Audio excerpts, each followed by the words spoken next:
What's up, everybody? I'm back with another episode of the Keep Going podcast. Today's guest is Reagan Johnson. He's a yoga instructor, a cyclist, a barista, and just a cool dude with a huge heart, a strong mindset, an openness to explore the world like none other. And I'm so thankful that we were able to sit down together. We were able to do a yoga class that he led, and then afterwards sit down and have a beautiful conversation. We dive deep into how he got into yoga, what led him on that path, what called him to teach, the various different levels of Buddhism, yoga, being a vegan, loving the world, just all the things that he uses to live an abundant and loving lifestyle that fits his needs. We get to dive deep into some native culture as well, and I just can't thank him enough for being open, vulnerable, allowing me to share a space with him and have an awesome experience. I hope you all enjoy this episode. As always, keep going.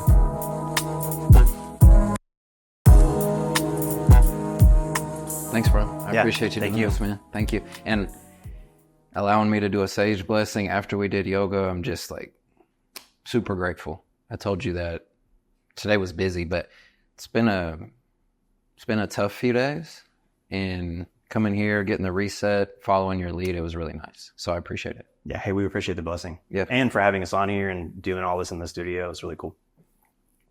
So I just wanted to dive into it. First off, it's so crazy how you meet people, because I came across you at Tabi, and I was telling my wife this the other day.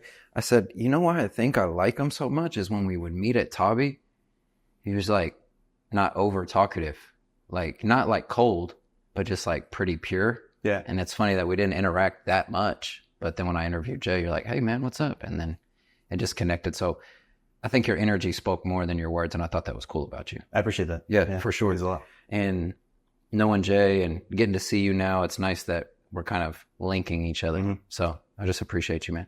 And then as far as what we just got done doing, I want to know what interested you in yoga, what led you on that path, and then what made you want to start teaching. That's a long story. Take me wherever you want to. Cool. So I guess it kind of starts. So, as a kid, I did like martial arts and stuff. Like which ones? I messed around a little bit with like Kung Fu, did some Muay Thai kickboxing, some Brazilian Jiu-Jitsu, stuff like that.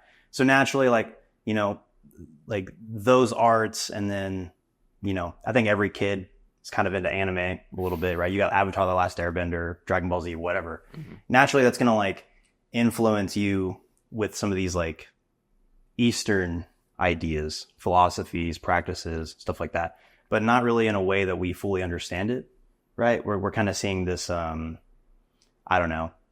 this like watered down version of it, I guess you could say. And then the way that our Western minds are going to interpret that is we're not really going to interpret it, in the way that maybe we should. So I as a young kid, I dabbled in different things. Like I thought I kind of knew what Buddhism was about, kind of thought I knew what yoga was about, Taoism, whatever. But it wasn't until a few years later, I had actually joined the military, and I started having a lot of issues being in the military. Because whenever I started to explore these Buddhist concepts more, and what kind of got me into that was honestly like just following like different neuroscientists and things like that.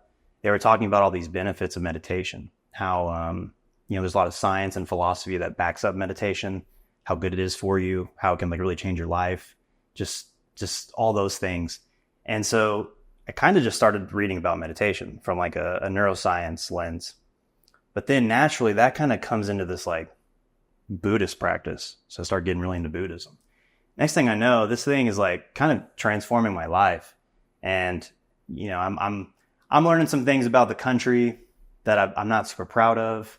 So it starts to become harder for me to like be in the military. Essentially, I just didn't want to kill people because I was in the infantry. That's all we're supposed to do is kill people.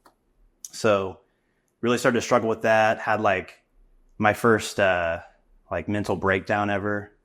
Right before I had to go to drill one weekend. So I had to do a lot of like self-investigating, and Buddhism was kind of like that healing practice for me. Started going to Buddha Mind Monastery out in Midwest City. I still attend. I'm in their level 3 Dharma classes right now. What's a Dharma class? So Dharma is it translates to a few different things, but really it means like religion or law. In Buddhism, that's just kind of like, they call it the Buddha Dharma, or they'll just refer to it as the Dharma, and it just means like the Buddhist teachings, which they would argue are just like these inherent, this inherent nature that exists everywhere. I guess similar to how Christians would refer to Jesus as like the Logos. There's just this inherent divine energy that exists in the universe. And it's evident through self-exploration. And then naturally learning about Buddhism. I mean, if you're learning about concepts from India, you learn one, you start to learn about other ones. Mm-hmm. So then I found yoga along the way. And then discovering that like yoga was so much more than just asana, like doing all the postures. It gets much more complex than that. And then you find out that it's actually this science of knowing the self. It really is the science of the self. So it's a practice that allows you to go deep within yourself, really explore every avenue, every pain and trauma, why you feel the way you do. I mean, it gets really deep, and something about that just kind of exploded in me, and I just fell in love with it. And it helped me fall in love with life, helped me to become more compassionate for other human beings, for animals even. I'm actually a vegan, so I don't consume any animal byproduct. How long have you been vegan? I've been vegan for 6 years in March. That's a long time. So yeah, it's been a while. But I mean, yeah. On the Buddhism, and I don't know enough about it, but that's like detachment and presence, or no? Like, what is the teaching of, not all the teaching, but it's a lot of detachment, right? Like, I would say it's an aspect of it. Okay. Yeah, I don't know a lot about it. I think with both practices, with Buddhism and with yoga, it's really about dissolving the ego. Right. Okay. So what do I mean by ego? I'm referring to the individual self. So it's like the feeling that I'm an individual person, right? It's the feeling of I, right? I have a body, I have a mind, I have thoughts, I have feelings, I. But they go a little bit further, and then they say, well, how can you have a body? How can you have a mind? Who is it that has those things? Most people in the West would just kind of identify with their body, or maybe they identify with their mind, or they would call this like self that we have illusory. But when they talk about it in the concepts of like Buddhism or yoga, they're really talking about something a bit beyond what all of this is. And so that's where they start to get into this idea of like, you have a soul, right? And that soul is the real you. But that real you, depending on what school of thought you dive into, that real you is not separate from everyone else.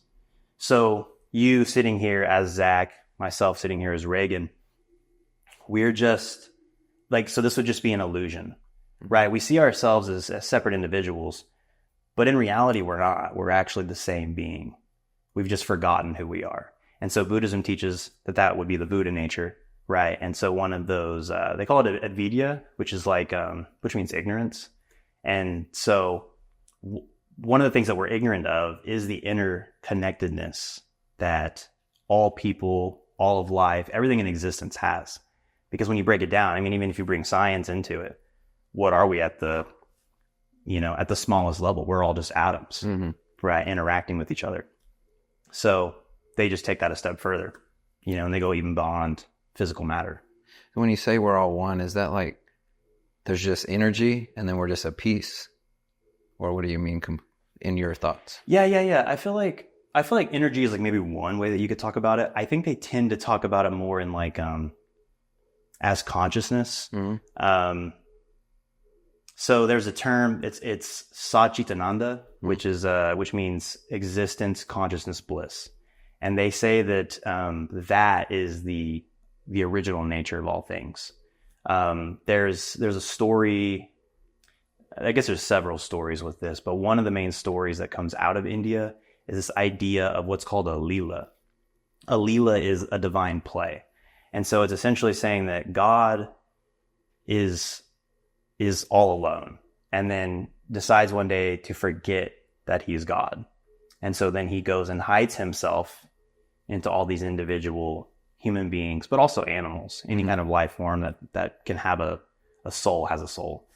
So he goes and hides himself in all these individual life forms, and he forgets that he's God. And so then you just spend the next, I don't know, billions or trillions of years, whatever it is, trying to remember that you're just God. And so that one, when I say the oneness, that oneness is realizing that we're not individual souls, that we're just little pieces of this supreme soul. And so that would be called Brahman. Brahman, yeah. And then the individual soul is called the Atman. Buddhism takes a little different direction. And it's not that it's like metaphysically different, but they just argue it's more experiential. So they're more about talking about what's not considered the self. That way they can detach, like you mentioned, so they can detach from anything that makes them feel like an individual ego.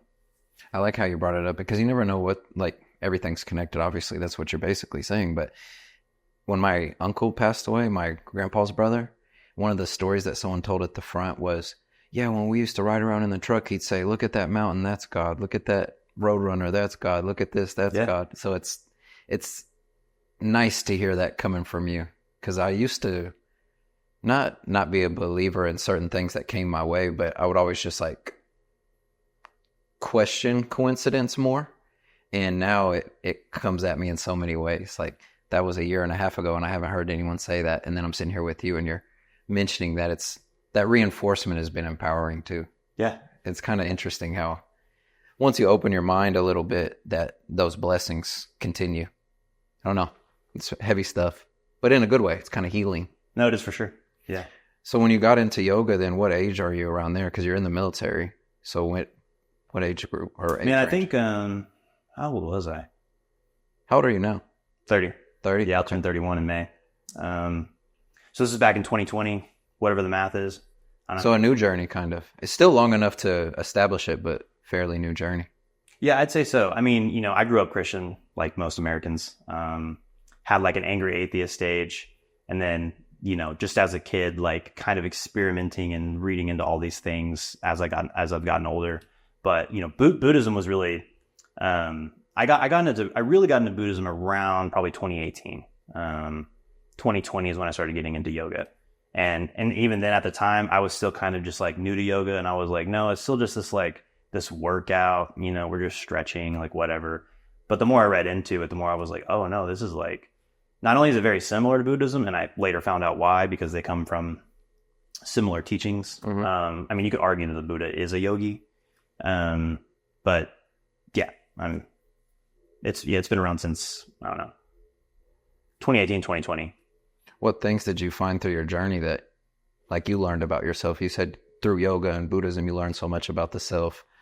What are some things you've learned that have helped you live a more peaceful life? Well, yeah. So, I mean, I think I just used to be a really angry and depressed individual, without reason, just consistently. Well, traumatic childhood, military, just like state of the world, things that, would bother you. So like a combination of those things. And then, I don't know, I think let me think about that.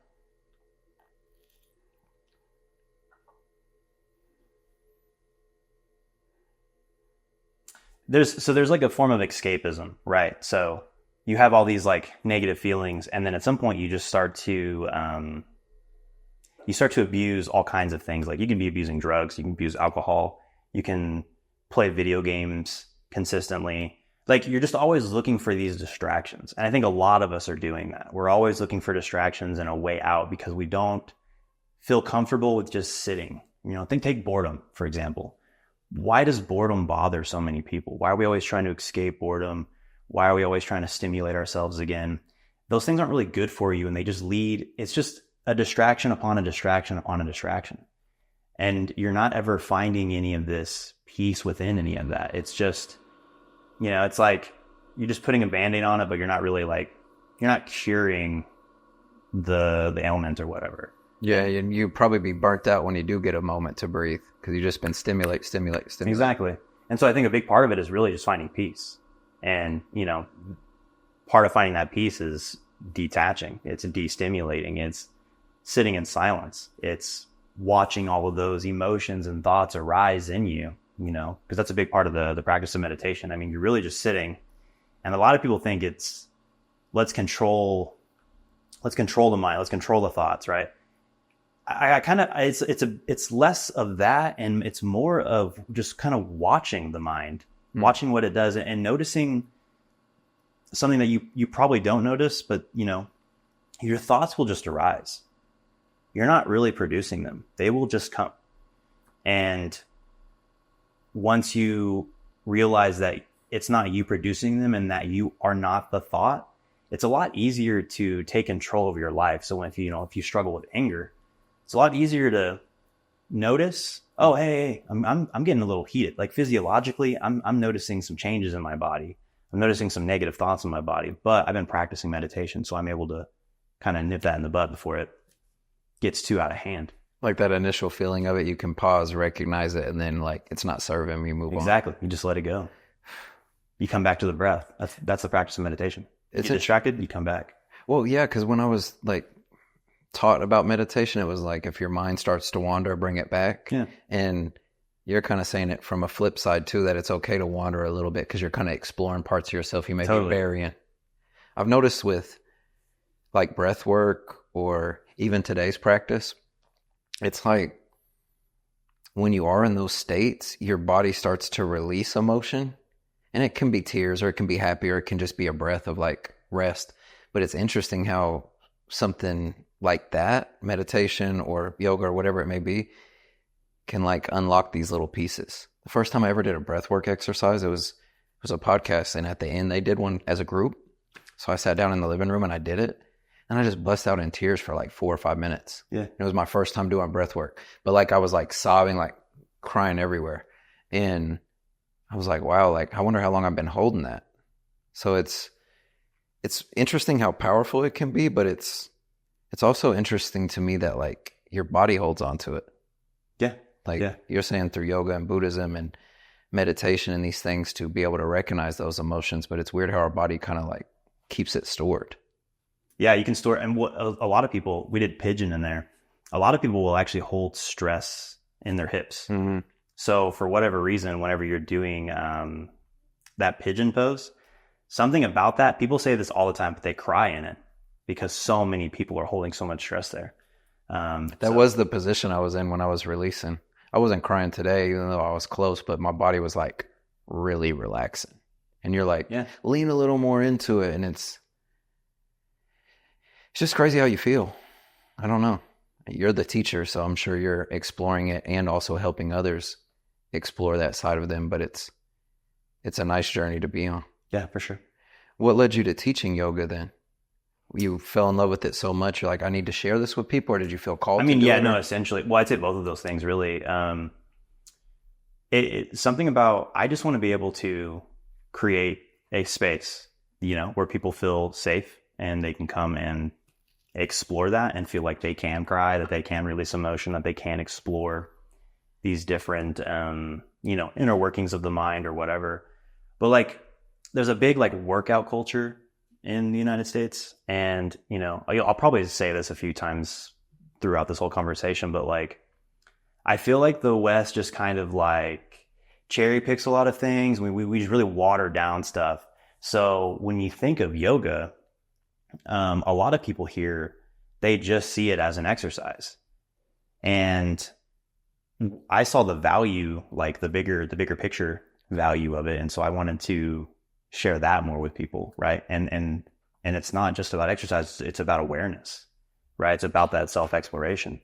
And so, you may not know, but there's actually there's 8 limbs of yoga. So there's like a whole ethical code. You have like your restraints, your observances, you have concentration, you have meditation, you have asana, which is the poses, pranayama, which is breath work, There's the withdrawing of the senses, and then there's like the ending of it would be samadhi, which is like the term that they use for enlightenment. But essentially what we're doing in there, the breath work, the poses, that's preparing your body for meditation. So have you ever just try to meditate sometime without doing anything beforehand? Sometimes it's kind of hard to just arrive. Right? You feel really antsy. You want to move around a lot. So, and also your back might start hurting, right? Like that's a common thing that people experience whenever they first start meditating. And so when you do the asanas, you're really taking care of your body first off, but you're also working it out. And so naturally, whenever you tense your body, it's going to relax afterwards. So you've done this whole workout, you focus on the breathing, you're training your brain to concentrate, you're getting into that awareness of things. So whenever you come into shavasana, which means corpse pose, it's kind of like you're taking this, it's like a spiritual death in a way, right? Let's call it death of the ego, whatever. And it just gives you that moment to just rest and be at peace. And I think that is really where meditation like begins. That's where you can really explore. Now, we don't have a lot of time in these classes, right? So you get 10 minutes, but I think it's really beneficial if you have an at-home practice, you do the whole thing. And then if you meditate afterwards, try to meditate for 30 minutes, try to meditate for an hour. You'll see like a lot more improvement and benefit from that if you're able to do that. So, and then when we come out of it, it's kind of like you're rebirthing, you're coming back into a new self, a new recharged, more aware, more peaceful version of yourself. Why is it important to give people a safe space? Because you could just be practicing this on your own and exploring like your own journey. Why is it important for you to give people that outlet? I think people are just a little unfamiliar about it, right? So I think teaching is important because, a lot of times if someone didn't tell me beforehand, like, hey, it's actually not super important what the pose looks like, right? I'm overthinking the pose then. Thankfully, I had teachers to be like, to reinforce that in my head. Like, it's not about what it looks like. It's about your awareness in it, right? Mm-hmm. So where do you feel the pain? Where do you feel tension? But also to go even deeper than that, it's like, if it's hurting too much, then it's like, yeah, you should back off, and some people will just not listen to their bodies and they'll just keep pushing and pushing. And then you get injury. I've actually injured myself in the past trying to do a full lotus. So it's like where you sit cross-legged with both legs on top. You were trying to float? No, I'm kidding. Well, I'm kidding. Hey, we'll get into that later. But no, yeah, I mean, I tore I never went to the doctor, I didn't have insurance. But I just let it heal naturally. What is it? Your quad? No, I tore something. I think. Oh, in your knee? Yeah, something in my knee. Yeah. And, I had trouble walking for a while. So that's like that ego. Like I can get in this pose. Absolutely. I can hold this. I didn't go into it slow enough. I didn't. This is interesting too. A lot of people think that like stretching is a warm up. I don't know if I fully agree with that after doing like yoga. I kind of think you have to warm up before you stretch. Yeah. Right? In what ways though? In what ways though? Well, we're sitting on the ground and we're just like, we're not really stretching. We're just doing really slow movement. Mm-hmm. The more that your body moves, the more that you'll release those fluids, right, out of the bone. Whenever you crack your bones, I mean, that's that fluid releasing and it lubricates your body. Right. So it makes it easier for you to move. Also, not that I'm not like one way or the other on this, but it is kind of nice to practice in a slightly hotter space because like you said before, when we were practicing, it makes it a little easier to get into it. So it's really about like warming the body up. And some classes, the first thing that you'll do, they'll tie in some stuff from like Qigong. What's Qigong? It's like I think it's kind of like Tai Chi. Yeah, okay. I think it kind of falls more into, I'm not super familiar with it. I'm kind of new to it myself, but it kind of falls into like Chinese martial arts, I think. Don't quote me on that. However, one of the things that they'll do is, because like I said before, it's a lot of energy work. They'll literally just have you stand there and you're just shaking your body and taking these really deep breaths and just like forcing it all out. Yeah. Throwing your arms down, because what you're doing is you're warming up the body. Then we're stretching, right? So then you're doing muscle work. Then you're stretching again. and then you're cooling down. I mean, all that's super important, because if not, then yeah, you're going to tear stuff. So what have you learned through your teaching so far? I know you can't pick one or two things, or you can't tell me everything. I mean, you can pick one or two, but what are some things that have stood out to you on your teaching career, whether it's the growth you see in a student or the exploration of yourself that you discovered, or what are some things you've got from teaching, since you are willing to give people a safe place to be vulnerable and open? I think naturally, anytime that you take on a position like that, it creates a lot of anxiety, right? You might experience some imposter syndrome, things like that. So I'd say the hardest part for me has been that, like, am I actually creating the space that these people need? Am I actually demonstrating these poses properly so that people understand what they're doing? That's been my biggest struggle. However, I think it's helped me to kind of turn that attention back to myself again, because it is kind of like so stress inducing, and it shouldn't be, right? Because I'm like, yo, yoga, we're trying to chill out. So and you're like, am I holding it? Are they good? Yeah, exactly. So it humbles you for sure, right? Like, I think we should try to be as humble as possible in this, but it really humbles you. And physically first, for sure. Yeah, definitely, right? For sure. Yeah. You're like, no, I'm strong, and you're just shaking. Yeah, no, I'm shaking. Even boat was messing me up. Too. I was like, gosh, I hate boat or sitting. What's it called? It's just boat. Yeah, boat pose. Yeah. Yeah, that's my most difficult one so far. Well, and everyone hates core, but I'm also like, dude, core is the foundation to a strong back, a healthy back, like posture, everything. Exactly. So I'm like, we gotta do core, y'all. I'm sorry. You'll appreciate me later. So, but that humbleness is hilarious, because I've been athletic my whole life, but not like super strong.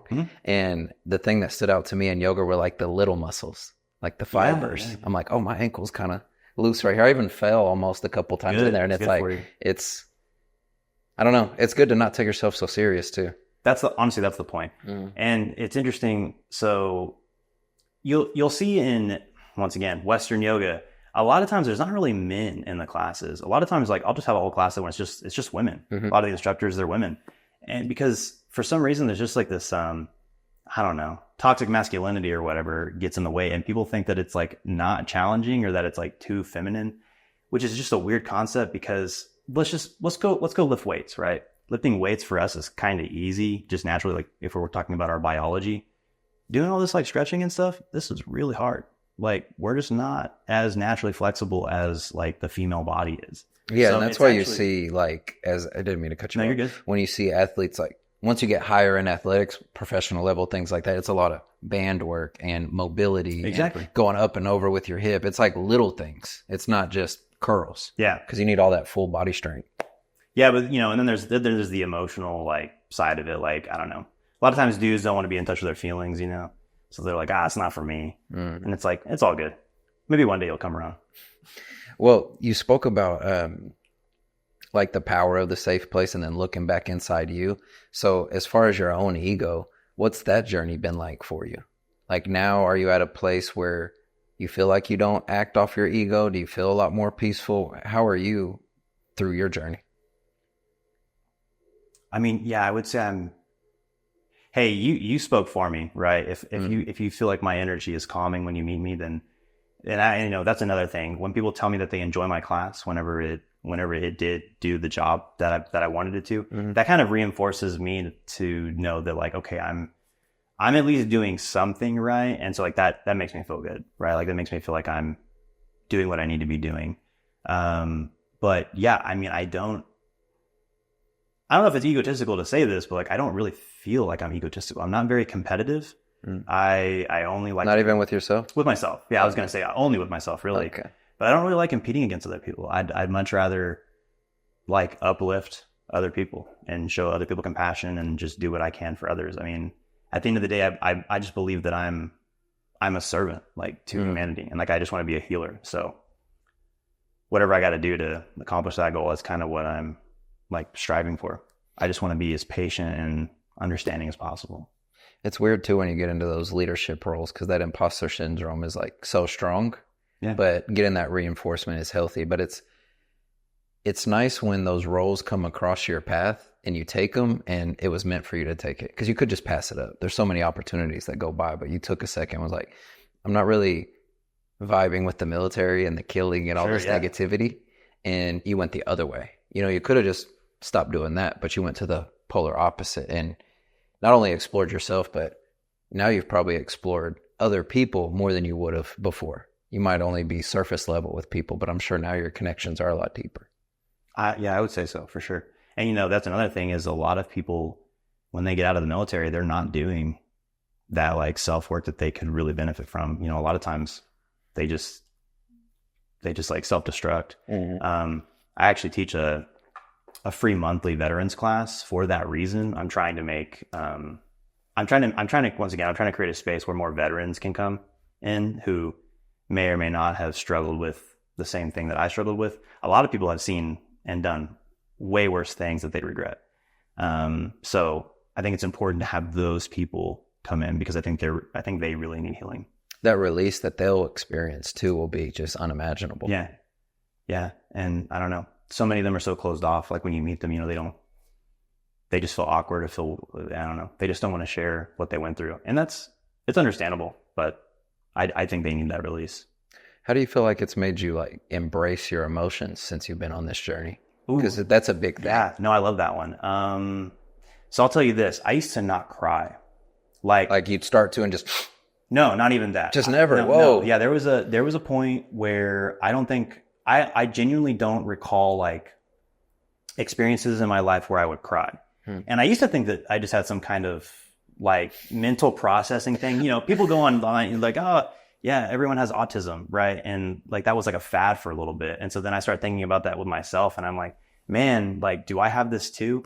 But then I kind of dialed it back one day when I was like, no, that's ridiculous. This is just another trend that everyone's convinced by because they can find little, self-diagnosis stuff online, and that's not really healthy.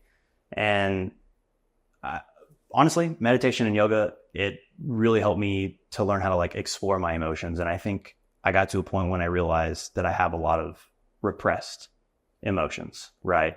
I was repressing that trauma that I didn't even, realize I had, because for so long, I kind of had that attitude of like, just suck it up.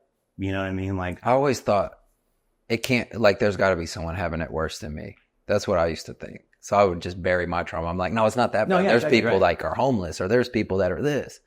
And it wasn't until I started like exploring therapy and my own emotions that I was like, yeah, but you can't minimize your stuff. You don't have to compare it to the world. No, you just like take your slice and this is what I'm dealing with. Because I used to feel like guilty to say something like that. I'm like, yeah, but I ate today and slept in a warm house, so I can't have problems. But yeah, totally. You learn to experience that. What were some of your releases like? Were they like heavy cries, or was it just like minute, but since you never cried, they were impactful to you? Or what was that journey like?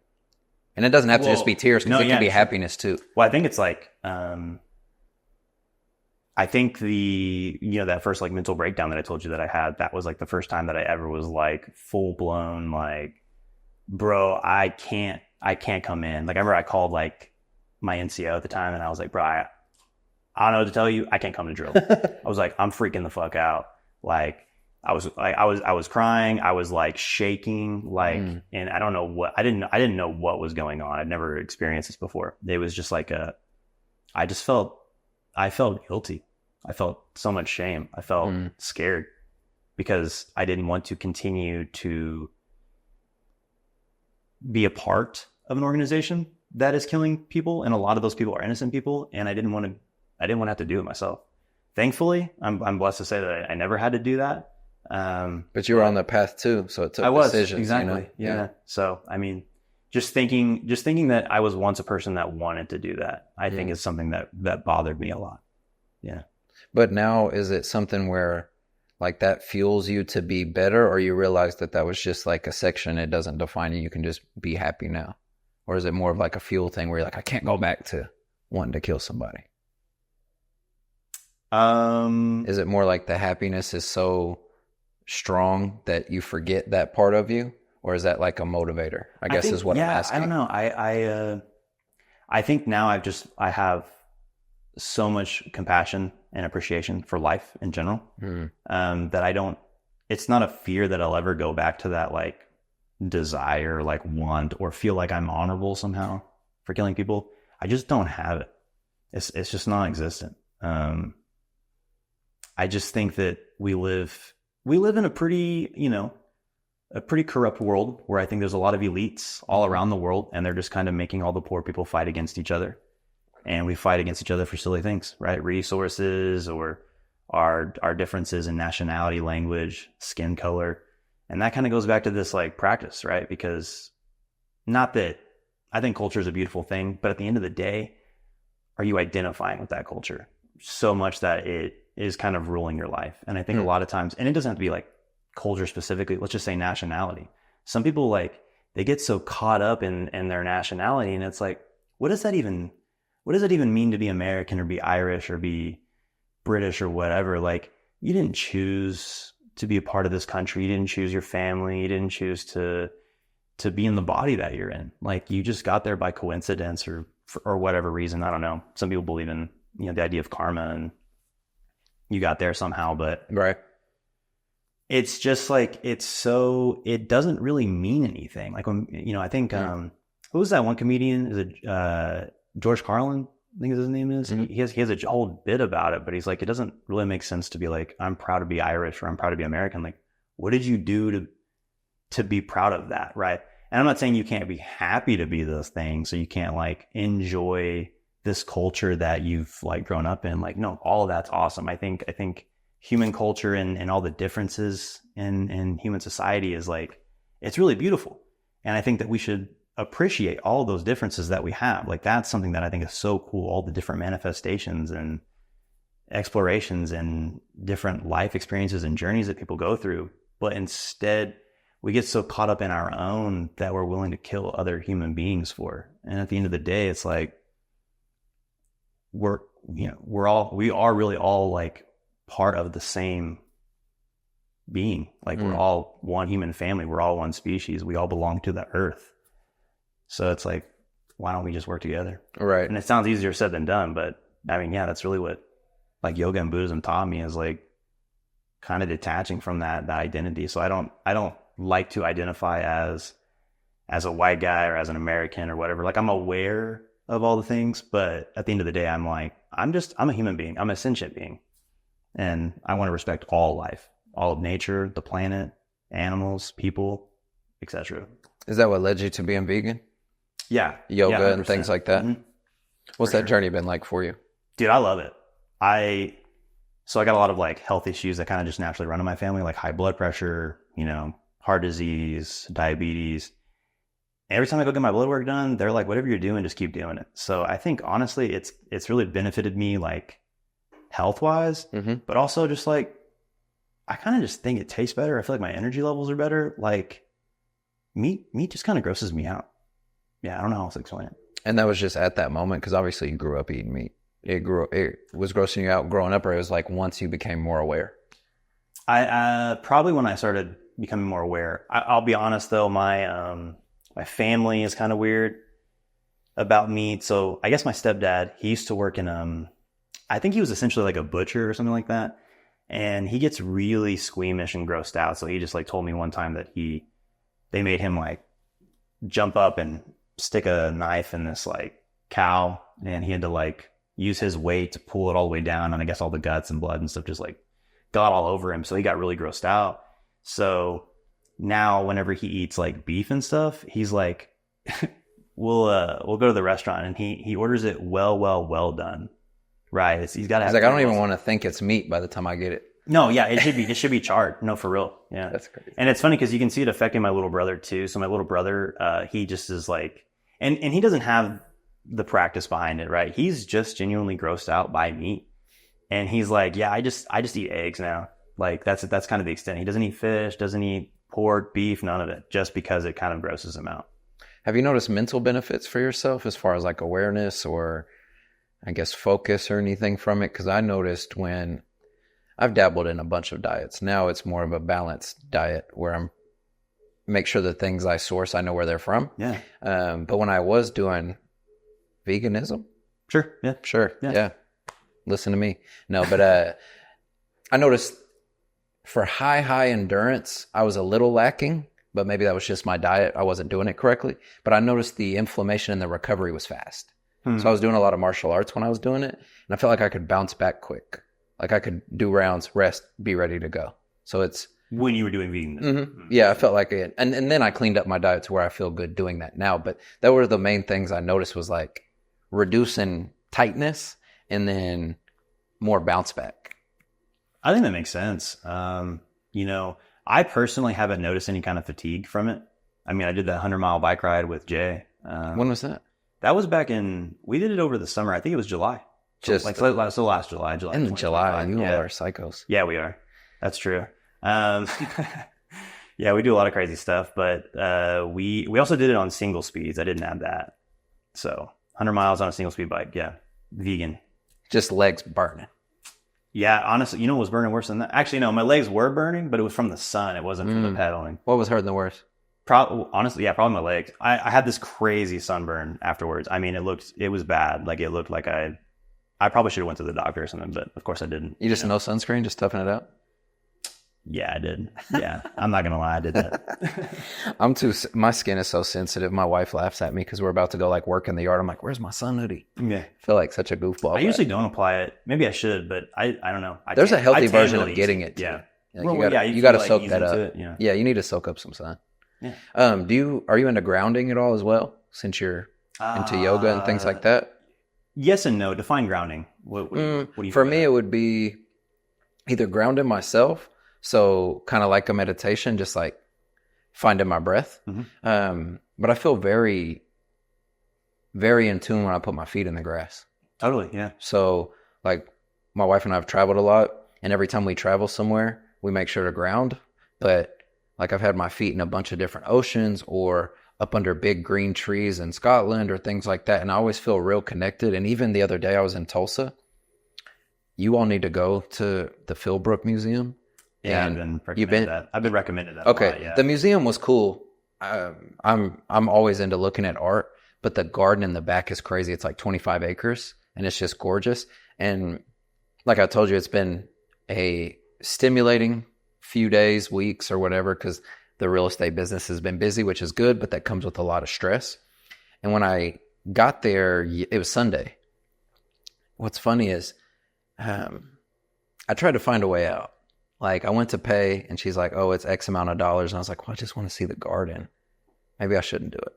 Maybe I should come back with my wife so we can get the full experience. She was like, how about $1? And I was like, yeah, I'll pay $1. And she didn't have to do that, but she extended that grace. And then I paid, walked into the garden, and then there's these little bench seats sitting in the grass, and I just took my shoes off and I was just sitting like that, and I was just watching these like families play or dogs run around, and I feel a lot of peace. Or the Caddo Nation, I'm Caddo and Comanche. Yeah. The dance grounds are in Binger. It's a small powwow ground. And my grandpa used to dance there, so I would go there to get my tag renewed and things. And every time I would go to the arena and make sure I was shoeless. So I don't know. My wife taught me about it, and then once I leaned into it, I don't know if it's placebo or what, but I feel really good. So that's my definition. That's a long-winded answer. Sure. What do you think? No, I mean, that's cool.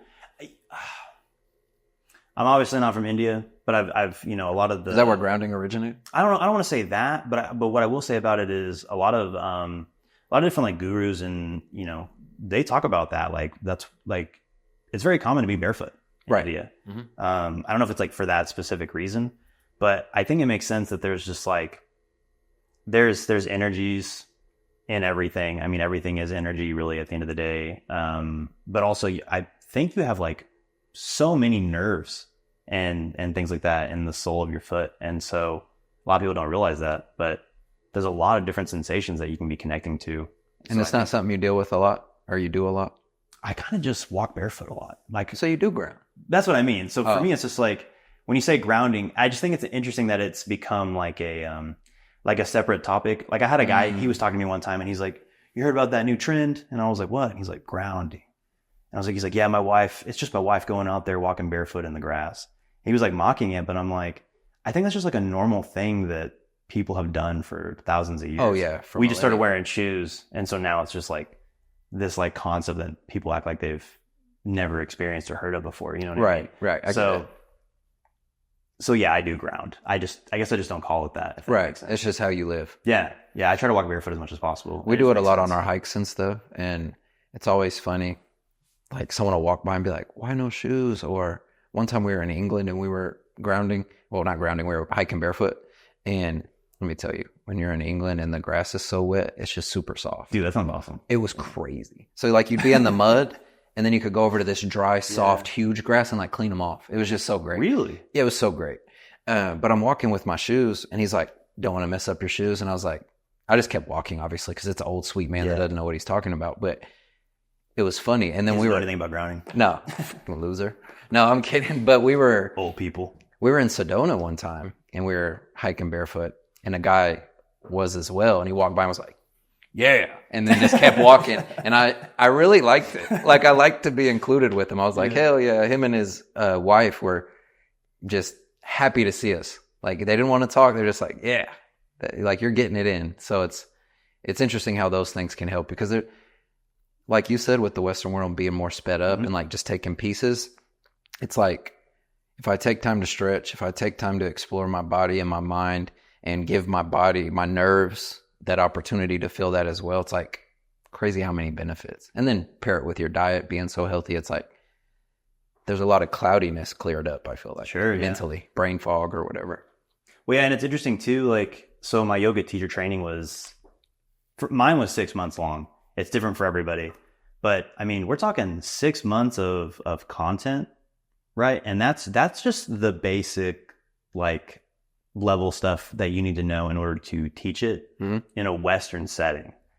So this goes way, way deeper. And it's like, we would never even be able to finish talking about every aspect of yoga in this like 1 hour conversation or whatever that we're about to have. So that's kind of what I mean too, is like the West doesn't necessarily want to take the time to like, deeply study these things that could really help them. They just want that shortcut. So are there any pieces you could enlighten me on as far as other aspects of it that maybe I'm not aware of being over here? I mean, I think I mostly covered that already. Okay. Just like the idea of, like that it's not a workout, Right. Because Okay, it's like here, it's just like, yeah, people just, well, it's also, we have a purity thing in the West, right? Like we get really caught up on like, how does this look? Instead of, once again, like our awareness in the pose. Yeah. So I think that's probably the most common thing. Yeah, that's a big piece for me to remember, because now, like when I'm struggling in a pose, I can just understand that that's just me. That's my journey right now, or my. Well, yeah, and we all have different bodies too, right? Like, so like a lot of people aren't going to be able to do the same pose the same way or at all. And that's fine. You just got the body that you got. There ain't nothing wrong with that. It's funny. We were doing I don't know what you called it, but we were laying flat on our stomachs. And I saw your partner grab her foot in a crazy way. And I was like, there's no way I can do that. And I should be focused on myself, but I saw her lean back and grab her foot and I was like, holy crap. Like what precision. So it's funny that you, like, even me, even in my brain, I was like, dang, that looks better. Yeah. No, I mean, especially being up there teaching because you'll call out something and a lot of times like everyone looks a little different. And sometimes people are just kind of doing whatever. Some people will just like freeform it and like, they're not listening to anything you're saying. They're just doing whatever they want. And those people you kick out. Nah. I'm kidding. I had mentioned it earlier and I was kind of joking about floating and you said we'll get into that. Explain whatever you wanted to explain. Oh, man. Okay. Yeah. So that's okay. Great example. We don't talk about this in the West. So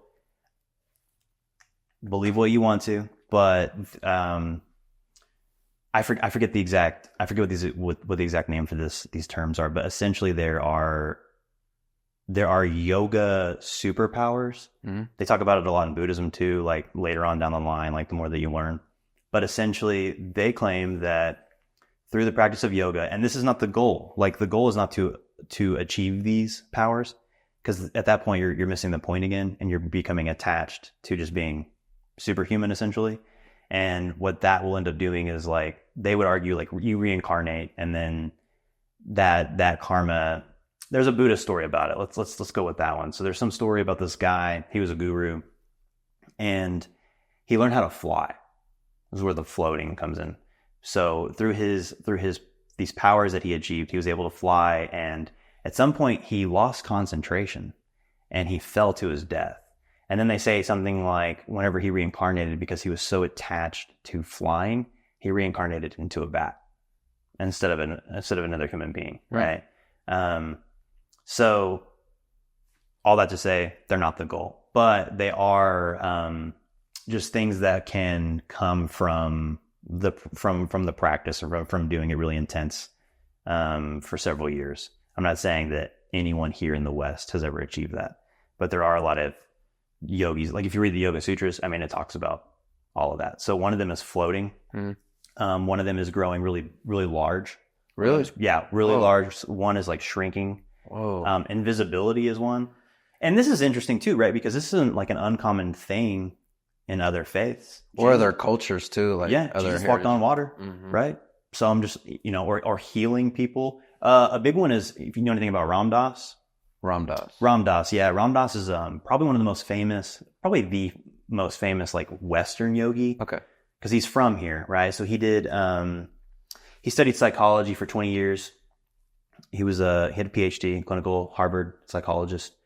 He's kind of responsible, him and like Timothy Leary, they're responsible for like the psychedelic revolution, or they at least played a huge role in it. And he took some shrooms, I believe it was, and he said something along the lines, this may have actually been Timothy Leary, but it's still related. But one of them had said that they learned more in 4 hours of doing psilocybin mushrooms than they did in their 20 years studying psychology. At some point, both of them went to Asia, Tibet, India, and they learned from different Buddhists. Ram Dass eventually got his own guru, Maharaji.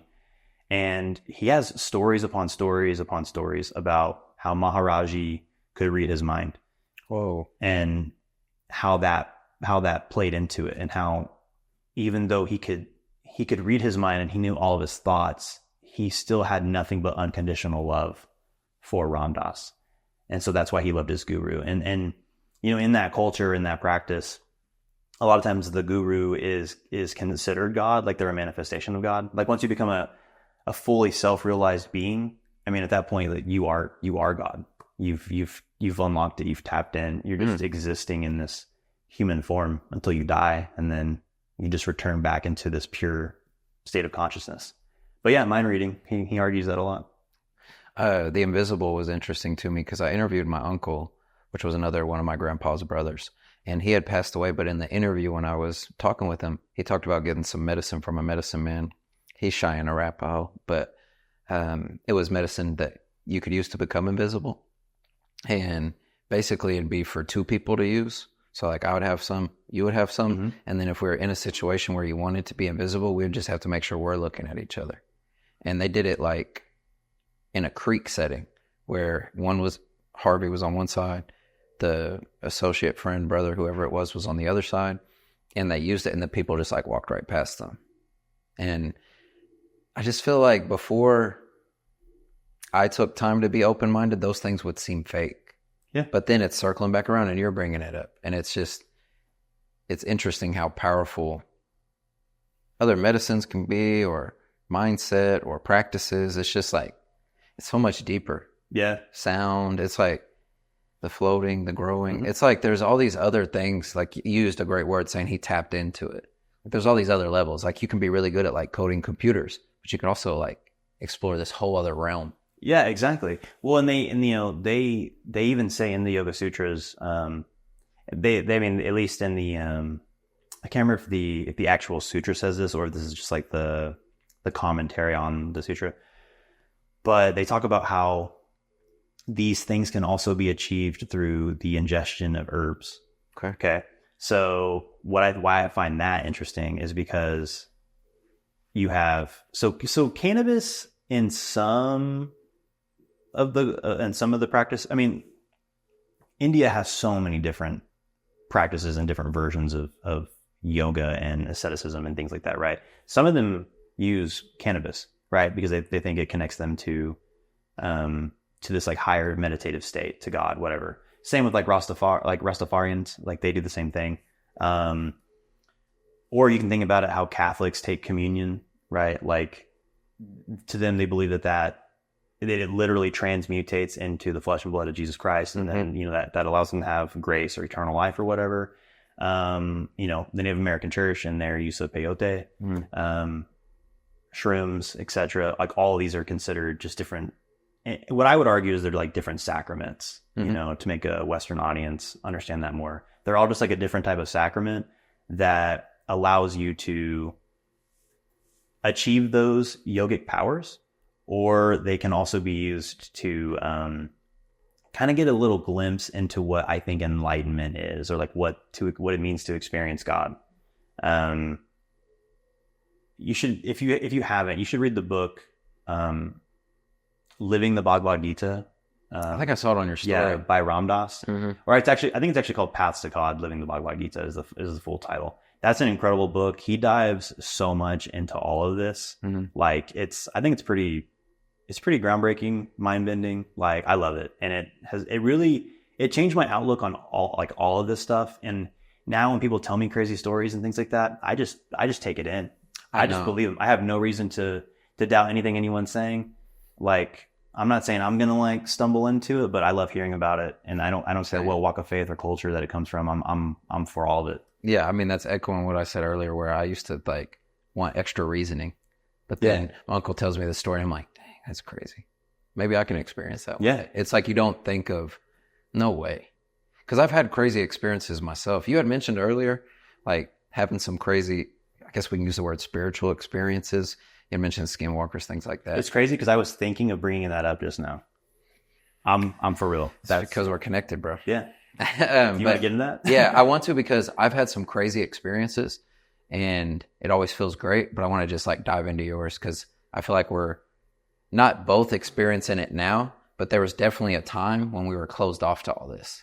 So it's interesting to be on the other side. Yeah, no, I would. Yeah. So I have throughout my life experimented a lot with psychedelics. So like, I'll just say that up front. This particular instance, I remember I was tripping LSD with my native friend.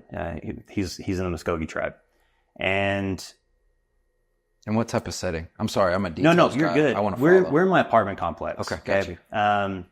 We're just chilling on the couch. We drop one hit of acid. We're chilling. He's like, it's not strong enough. So I'm like, okay, I'll give you a second hit. Big mistake on his part. Then you just start floating. Hey, basically. But this is what's interesting. So I bought some fruit in case we got hungry, right? I had some oranges, had a few bananas. And he wanted a banana. I gave it to him, but he didn't eat it. I remember he took the banana and he sat it on the couch. Okay. He's like, wow, it looks so cool there. Right. So he just made this like decor for my couch, and there's just this banana chilling on the cushion or whatever.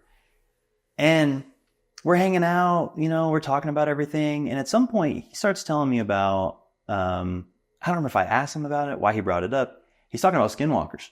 And he said in Muskogee culture, they have the belief of that, so first off, if you see a white owl, that's a bad omen. It means someone that it doesn't have to be someone that's close to you, but someone you know is going to die.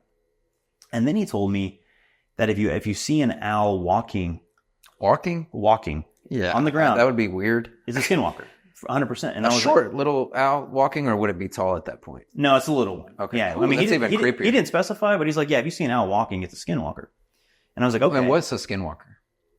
Like, I mean, okay, well, your interpretation. Yeah, I mean, with my understanding, I guess it's just like a shapeshifter or a bad medicine man, right? Someone who's practicing or I almost said magic. What Westerners would call magic. I'm not calling it that, but yeah, just like bad medicine, essentially, right? I would say it's like a bad shaman. I don't know how else to. I would love for you to elaborate more on that, but well, I think everyone's interpretation is different. I haven't researched a bunch about skinwalkers myself. Oh, okay. Yeah, not personally. That's why I was genuinely asking. Yeah, I mean, I've learned about some, but I haven't put that in my focus yet. Yeah, I've just been told definitely that it's interested. essentially like a medicine man that is bad, right? He's using the medicine for negative reasons, and so he's able to shapeshift. Okay. So banana on the couch. Sorry, I stopped interrupting. Yeah, no, the banana on the couch. He tells me this story. We look over at some point. The banana is black. Completely black. Not rotted black, but like no, color like black? Rotted black. Oh, rotted black. Like I took him a fresh banana, and I eat green bananas, by the way. That's better for you? No, I'm just letting you know. Okay. Because it takes longer for them to ripen. That's how fast. So this thing completely It was jet black. I mean, it looked like it had rotted, and it was within a few hours. And I remember thinking how weird that was. Okay, fast forward. This is like, oh man, this would have been this was probably like 2021, or maybe a little bit before that, because it was during the pandemic when it happened. So fast forward to 2 years ago, I'm driving home one night, and I was staying with my mom at the time because I was actually moving out of Jay's house, and I needed a place to stay until I got my own spot. And Jones is dark, right? Oh, you're in the country. Yeah, I'm in the country. I'm driving down these back roads, and in front of me, my headlights are shining on a white owl. But it wasn't just a white owl, it was a white owl standing on the ground. And I remember just being filled with like dread and doom. So not fear, but just darkness? Darkness, yeah. I just felt nothing but like, I was like despair. Like it was just like, I had never felt this before. Like I was just like, oh my gosh. And I texted him immediately, and I can show you later, but I have like this text thread with him. And I said, hey, remember like 4 years ago when you had brought up that skinwalker thing? And he was like, tell me about how that works again. And he explained everything to me, and I was like, man, I just saw a white owl. Like it was standing in the road, this and that. And that's whenever he told me, he's like, dude, you need to get some sage. And he's like trying to walk me through it. And I don't know what I'm doing. And he's like, yeah, you got to open up your windows. He's like, sage is the whole house. And I was like, I just tried to do whatever I could, like just whatever he was telling me to do. And he told me after that I should stop seeing him. A month later, it's too close. A month later, one of my really good friends, his dad had committed suicide. And I knew that guy personally, which is what is even more crazy about it. And it was just like the timing of it was so, I don't know, it was insane. Did you think back to the hour when it happened?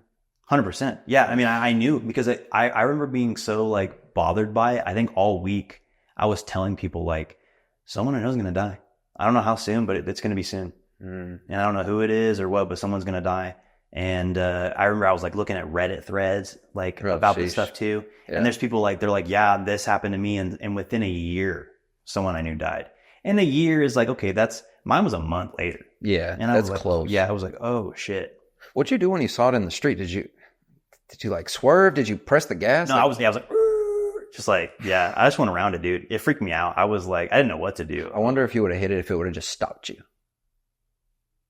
Cause like I don't want to know. Yeah, right. I don't want to find out. I think, and I may just be like mistaking, but I haven't seen a skinwalker, but I do remember a random time of something like flashing past me while I was driving at night in a like country setting. I think I was on like I-40 at night, coming back. So, oof. That's your only experience though? Luckily or no? Well, I mean, there was one other time. I forget what this one is, but it's like, I think it comes in the form of like a raven. And I forget which one this is specifically, but I had known a person that we were down in where is it? Turner Falls area. And there's like these cabins out there that we would rent with a friend. Yeah. And I remember looking out there, and in the creek, there was like this giant black bird. I mean, it was huge. And I was like, I don't know if it was a raven. It looked like a raven, whatever. And this person I knew had like walked over there afterwards and slipped and fell and like broke their leg. Broke? Yeah, like broke. Like, dang. Yeah, I don't remember what part of it specifically. But like, for real injury. Gosh. Yeah. Yeah. So after that, I was like 2 for 2. I believe in skinwalkers. Did you continue to do things to bless yourself, or you let that sage like kind of be the restart and just that I haven't done it again. What was his reaction besides giving you guidance? Was like he freaked out? Was he just saying, hey, it's part of the journey? Or? That's interesting because to him this is just like a normal thing in his tribe's culture. And here's the next step. Yeah, exactly. So he's like, you should be good now. And then when I told him what happened, he's like, dang bro, he's like, I'm sorry that happened. He's like, you should go sage it again. So I did it twice, and then after that, no, I haven't had any issues. Wow. Man. Speaking of shrooms, one time I was in Arkansas, and I was staying in this... Have you ever been crystal hunting before? Crystal hunting? Yeah. I don't think so. Dude. So go to Arkansas, go to Central Arkansas and do quartz crystal hunting. Okay. There's a lot of healing powers with quartz anyway. Like you can find some really clear ones, and that's like the pure ones. And if they have like a big flat side, it's like a side that you can charge up. Okay, yeah. But you go to these places and you can mine it, basically. There's like all these sand piles and you dig through them. It's really fun on like an adult level. And then like your kid side comes out because you're digging in dirt. But we were staying in this Airbnb and got super shroomed out. We were doing shroom tea, so it'll sneak up on you. And I remember we were on the balcony, and dude, it's so crazy how like certain stuff will happen to you. Like it can be as goofy as someone like rubbing the wall, like, oh, this wall is amazing. But we were looking like out into the woods, and all I could hear is the powwow drum. And I was like, dang. But it was so real that I was like, man, there must be people like not that far away. My wife was like, there's no noise. And at the time, since I was shrooming myself, I was like, I went to sleep. But now when I think back on that, I like really wonder why like my spirit or the higher power or what was happening made me hear that. What does the drum in that setting symbolize? In the powwow? Yeah, in the powwow. It's like I'll speak how you are also speaking about yoga and things like that. I don't know the in and outs, but I will speak from my perspective. It's like the center of the powwow, obviously. The circle is important in Native culture. There's a lot of circles, a lot of full circle life, those type of things. So it symbolizes that, but it's like the power of the powwow almost. So all the dancers are with the drum. There's a lot of symmetry with all the dancer, or not the dancers, but the singers that are hitting the drum. It's a lot of unison because there's 8 people doing it or something. But it's just powerful. It was their instrument.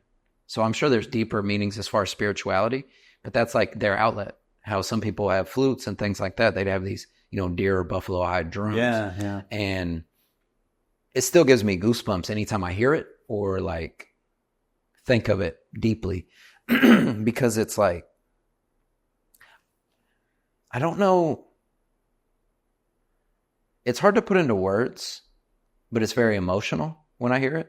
And I'm on my journey to dance for the first time. Oh, nice. I've never danced before, and I thought that it used to be like if you didn't grow up dancing, then like that's it. Like I guess I felt less Indian for not doing it. Yeah. But then I talked to a cousin of mine, and he's in his 40s. He's like, I just started dancing 3 years ago, and he looks super Native, but it was like empowering to hear that. And so I'm excited to see what happens when I'm in, like formal dress out there and see how it feels.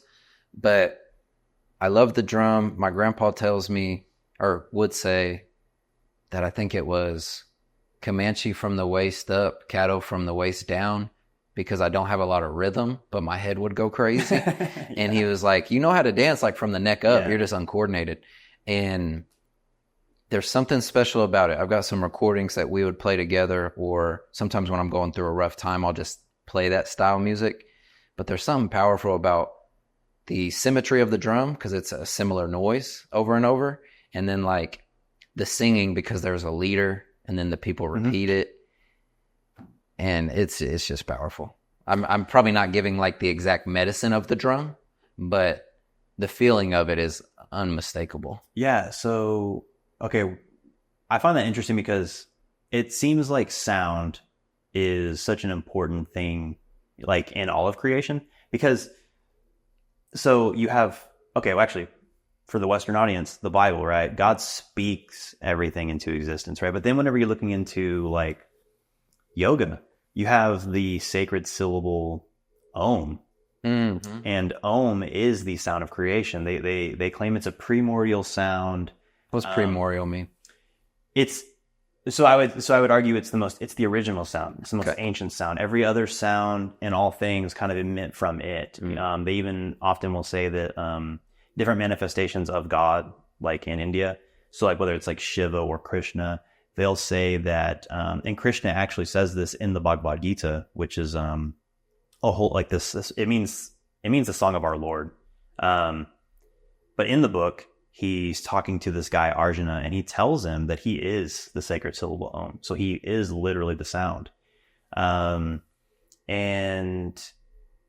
there's a common thing that people say that they experience when they're on shrooms, but like especially DMT. Yeah. They call it the ohms, because it's almost like, and I've experienced this, right? Like you get this like weird frequency going on, and it almost just sounds like right? Yeah, Like I've heard of like, that from people that. So it's interesting that you said that you heard the drum, because I feel like if you just like close your eyes and you just listen to the drum at some, and this, I feel like this works with any kind of like mantra, like repetition of sound, you will kind of just like fade into it. Right? Yeah. And so I just think it's interesting that you said that, like, oh, I'm on shrooms, and in the distance I just hear this drum beat, like the heart of my people or whatever, right? Bro, and what's crazy is I didn't go back to like think about that moment till like 2 or 3 years later. Like I thought of the drums, yeah, but I really thought she heard it too. I thought she was playing. Like I was like, you heard that. And then a couple years later we were talking about it, and she's like, there was no drums. Like we didn't hear any, or I didn't hear anything. Not me, but her speaking for herself. And I was like, dang, like it seemed more meaningful after I had time to separate and look back at it, because there was no reason besides something higher than me that's what I hear, especially in the Arkansas woods, because it's so dense. Right, yeah. And it was deliberate to where I was like, there must be, and this is funny how your brain works, because I'm just using logic instead of like whatever higher state I was in. I was like, yeah, they're probably just not that far. But I could have maybe tapped into something else. And so it's interesting. It reminds me of like the sweat lodge. I haven't done a sweat yet, but I want to do a sweat. My grandpa did a sweat, and it was a lady at the front that was like letting people in. And then there's someone leading it in there. And usually in the sweat, they are, passing the peace pipe, or each person gets a prayer. There may be a peyote drum, which is like a really high pitched drum. So like the powwow drum is like boom, boom, boom, boom. The peyote drum is like boom, boom, boom, boom, boom, boom, boom, boom, boom, boom, boom, boom, and it's on metal, so it's like not metal, but something to be higher pitched. And when he was entering, the lady asked each person what they wanted to get out of it, and he was like, "Well, I want to see my grandmother." And so he goes in the sweat lodge, and he's sitting to where like the door is there, the flap, and between rounds, people will go out and like try to get air because it's just so rough. Or you can be in that elite state where you're just like enduring, which I'm sure you're familiar with your intense yoga or meditation, where you're just like kind of enduring the pain, but it's not really painful. You can handle it. I don't know. But every time the flap would open between rounds, his grandma was standing there by like a horse, I believe. And so he does his rounds. And then when he's done, he walks out. And the lady that asked him what he wanted to do said, your grandmother's name is, and told him his grandmother's name, and was like, I saw her too. And it's just like whether it's psychedelics or these meditative states or medicine in various forms, or like the sweat lodge or things like that. It's just like, I don't know. It's something you could talk about forever, but it's just so interesting that there's these other levels of consciousness. And I always thought it was interesting because like growing up, I thought he was like the most loving man I ever knew, but I felt like he was more like straightforward. It's such a weird thing to say because that's like not true. Like straightforward should mean you are open to everything, but I thought he was like straight and narrow or whatever. Yeah. But then he would give me these little moments of like super spiritual moments he had. He's like, yeah, one time I was in the woods and I was walking and a deer came up to me and I petted the deer. And my mother, he said, he would always call her mama, didn't want me to hunt deer, so I never hunted deer. But one came up to me and I petted it. And I'm just like, I don't know. There's all these different experiences we have. But thank you for sharing this stuff on the Skinwalker too, because I saw a white owl hiking one time and I told another native about it. And he was kind of like that, where he's like, that's not good. But then I asked another one and they said that it was not promoted. It was positive in their culture. That's interesting. So, yeah. And then also that same day when I was hiking, I will say right after the bird flew by though, speaking of shit happening, my wife did stub her toe and kind of split her nail on the toe where it was bleeding a little bit. Yeah. And also a rattlesnake crossed us that day. like across the path. Oh, really? Yeah. Man, I got a weird thing with snakes too. Every time I go out, I encounter one. It seems like. You don't touch them and then you keep your distance, or are you like a snake grabber? Man, I can't say I've ever grabbed a snake. But you're comfortable in their presence? Yeah, I get really close to them, like taking pictures of them. There was actually one time, I saw a lizard. We were at the Gloss Mountains. This little lizard ran underneath this like wooden thing. I think it had like rained a lot, and a lot of the dirt had kind of like eroded away. And so I was trying to get like a video of this lizard because I love doing like nature photography. And I'm like putting my camera under there looking for it. I don't see anything. I go back and I review the footage, man. There's a rattlesnake under there. Didn't bite me. Like, I'm not saying that means anything, but I just, for whatever reason, I always have these really close encounters with snakes. They never bite me. They just kind of like slither away, and I'm able to like get up close with them, take pictures of them. I mean, you can go on my Instagram right now. Like, there's so many random videos and pictures of snakes that it's wild. Like, my grandpa and dad were like anti-snake, so it was bred into me. But just like when I would have a fear of heights or claustrophobia or snakes or things like that, I'm trying to get over those things. So I try to be okay with it. Yeah. And when that snake crossed, I did freak out. Like, it was probably further than the door to leave, and I backed up. And my wife's like, "Why are you backing up?" I was like, "I just want to give it all the space at once. I don't want to be in its space."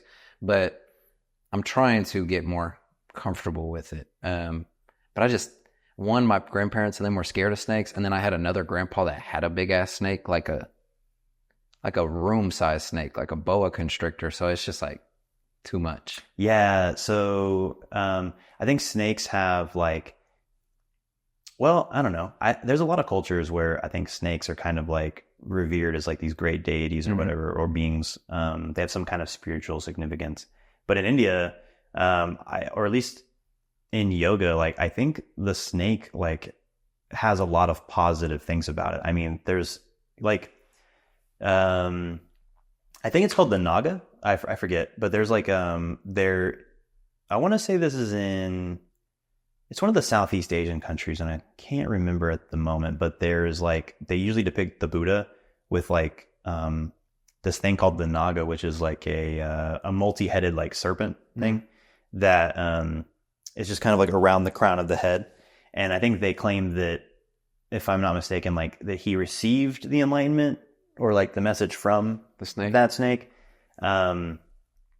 Cambodia, that's where it is. Okay. I have a friend that had lived there for a while, and she was telling me a little bit about that. But a lot of times also there's, the god Vishnu is depicted like resting on a similar shaped, like multi-headed serpent. And then you have Shiva. Shiva is another like manifestation of God, but he's also, a lot of people just consider him like the first yogi. So they call him Adi Yogi, which means like first yogi, original yogi. And he's always depicted with two snakes. There's like one in his hair and then like one around his neck. And there was are you familiar with Sadhguru? No. Sadhguru is he's like a mainstream guru, but he talks a lot about snakes, and he says that the reason why they're so important in like yogic culture is because they are able to sense energies. And so like, if you're like in a deeply meditative state, he claimed that snakes will just seek you out because they like your energy, and they won't like attack you or anything. They'll just like, they'll come like sit in front of you and stare at you. Whoa. Sit in your lap type of thing. Yeah, they don't. The sitting in the lap would be crazy, but the staring would almost be more powerful. I think so too, yeah. Yeah, because you'd be like, I wonder what it's thinking. Yeah. And it's like, I've been here 20 times or whatever. Yeah, I've been here before. Oh, man, I appreciate you diving into all the spiritual stuff, because off podcast, we could talk about that for hours, because I love that. Because that's like where all myths, legends, and everything comes from. It was like true originally in some form.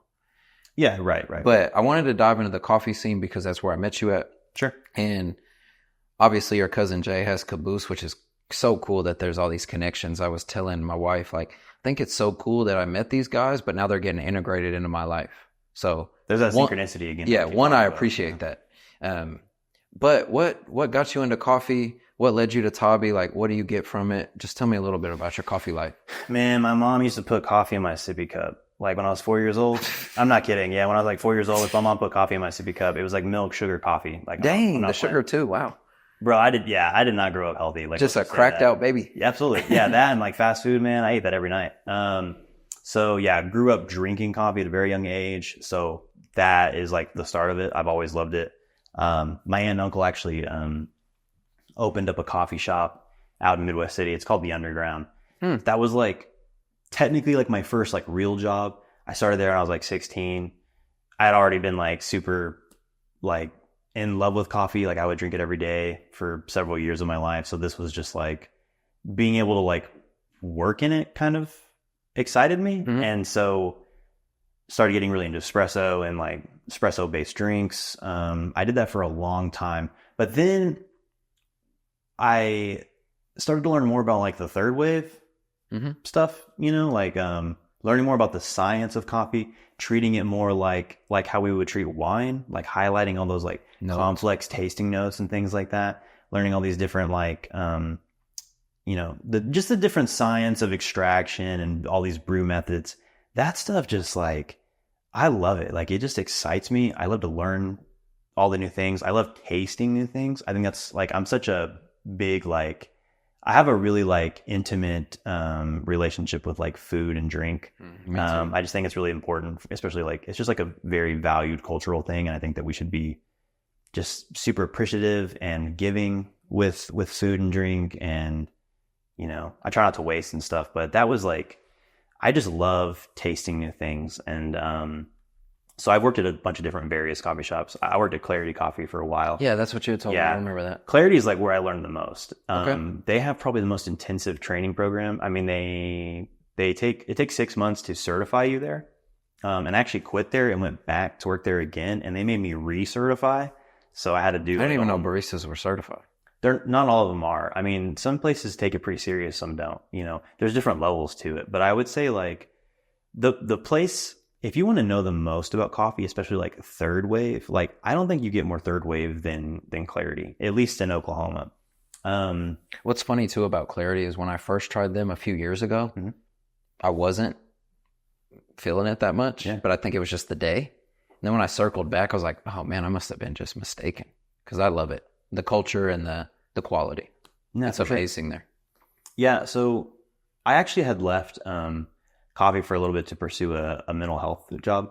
I was not feeling like nonprofit life. So I tried to get back into coffee, which is why I came back.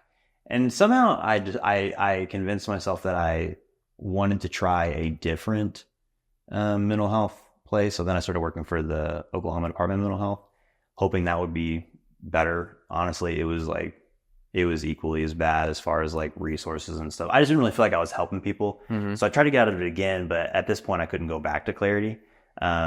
So I had just started working at Caboose for a little bit with Jay, and he didn't own it at the time, but I was just running a few shifts there. And I actually ran into one of my old friends, Giovanni, who is Rachel's baby daddy.